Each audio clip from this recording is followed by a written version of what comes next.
مانگێک و 5 ڕۆژ بەسەر دابەشکردنی موچەی مانگی سێدا بە لێبڕینەوە تێپەڕ بووە، بەڵام هێشتا هیچ زانیارێکی فەرمی بۆ دابەشکردنی موچەی مانگی چوار نییە. لە کاتێکدا بڕیار بوو دوای ڕێکەوتنی هەولێر و بەغدا 30 ڕۆژ جارێک موچە دابەش بکرێت. بە پێی ئەو زانیاریانی میدیاکانی دەسەڵات بڵاوی دەکەنەوە، ئەو بڕەپارەی بەغدا بڕیارە بۆ موچەی فەرمانبەران ڕەوانەی هەرێمی بکات، هەفتەی داهاتوو دەگاتە هەرێمی کوردستان. هاوکات وتەبێژی حکومەتی هەرێم بە میدیاکانی پارتی وتووە بە پێی داهات موچەی فەرمانبەران لێبڕینی بۆ دەکرێت، کە ئەوەش ئەگەری ئەوەی دروست کردووە ڕێژەی لێبڕینی موچەی فەرمانبەران زیاتر بکات. لەگەڵەوەشدا وەزارەتی دارایی گەنجینەکانی ئاگادار کردوێتەوە کە لە لیستی موچەدا ئاماژە بە بڕی لێبڕین نەکەن. ئەوە ژوا لێک دەدرێتەوە کە لێبڕینەکە بوونی نەبێت و بە یەکجاری موچەی فەرمانبەران کەم کرابێتەوە. خراپترین بوجە کە نووسرا بێت ئەم بوجەیە. ئەحمەد حاجی ڕەشید ئەندامی لیژنەی دارایی ئەنجومەنی نوێنەرانی عێراق بۆ پەیام وتی تا ئێستا 320 میلیارد دینارەکە خەرج نەکراوە و هیچ زانیاریەکی فەرمی سەبارەت بە کاتی ناردنی بۆ هەرێم نییە.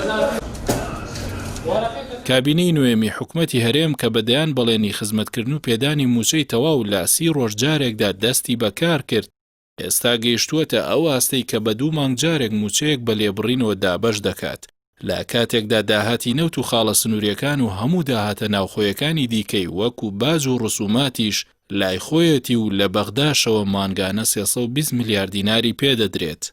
ئەوەی ڕوون و ئاشکرایە داهاتی نەوت و نانەوتی هەرێمی کوردستان زۆر لەوە زیاترە کە بۆ موچە پێویستە، بەڵام داهاتەکە لە دەستی حیزبدایە و ناگاتەوە خەزێنەی حکومەت. حکومەتی هەرێم تەنانەت موچەی ئەو فەرمانگە فیدراڵیانەشی ڕاگرتووە کە ڕاستەوخۆ لەلایەن بەغداوە موچەکانیان بۆ دابین دەکرێت. ماوەی 5 مانگە کارمەندانی ئەو فەرمانگە فیدراڵیانە موچەکانیان پێ نەدراوە. لەو بارەوە هەر سێ پەرلەمانتاری کوردی بەغدا ئەحمەد حاجی ڕەشید، غالب محەممەد و سەرکەوت شەمسەدین لە ڕاگەاندراوێکدا دەڵێن هیچ بیانوویەک نییە بۆ دواخستنی موچەی 5 مانگی فەرمانگە فیدراڵیەکان لە کوردستان. بە قسەی ئەو پەرلەمانتارانە چەند ڕۆژێکە پارەی هەر 5 مانگی ئەو فەرمانگانە گەیشتووەتە هەولێر، بەڵام دابەش ناکرێت.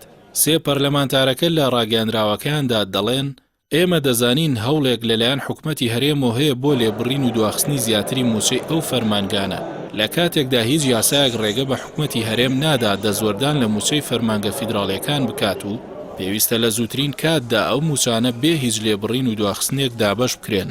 لە ڕاگەاندراوی ئەو سێ پەرلەمانتارانەدا هاتووە لیژنەی دارایی پەرلەمانی عێراق لەسەر کێشەی فەرمانگە فیدراڵیەکانی لیژنێکی پێگێناوە و بەڕێوەبەرانی ئەو فەرمانگانە بانگهێشتی لیژنەکە دەکرێن بۆ چارەسەرکردنی یەکجاری و دەرهێنانی ئەم پرسە لە دەستی حکومەتی هەرێم.